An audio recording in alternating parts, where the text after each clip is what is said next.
के लिए कठिन परिम अर्थात नाम जप कर मनुष्य देही सफल कर गए।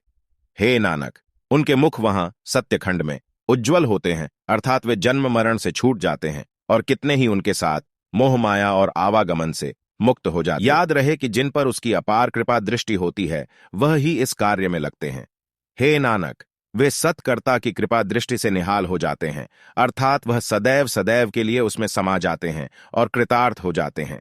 जगत का गुरु पवन है, पानी पिता है और धरती महान माता है। यह सारा जगत बालकवत खेल रहा है और उसको दिन रूपी दाया खिलाता है और रात रूपी दाई सुलाती है। इस प्रकार सारे जगत का खेल चल रहा है। अच्छे बुरे कर्मों का वाचन धर्मराज, न्याय का राजा, भगवान की उपस्थिति में करता है। अपने अपने कर्मों से कोई उसके निकट और कोई उससे दूर है। परमात्मा के लिए दूरी और समीपता का कोई प्रश्न नहीं है, वह सर्वत्र है।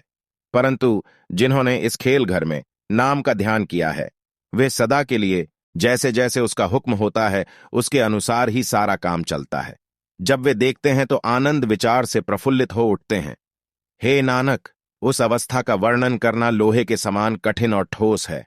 आह, पुनर्मिलन की अवस्था अवर्णनीय है।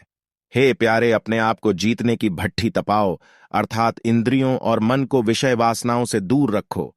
धैर्य रूपी सुनार बनो, सुमति का लौहपिंड रखो और ज्ञान का हथौड़ा हो। भय की धौंकनी और तपस्या की अग्नि जलाओ। प्रेम भाव की प्याली हो जिसमें अमृत मानुष दे ही डालें। इस प्रकार सच्ची टकसाल में आप शब्द नाम का सिक्का बनाएं।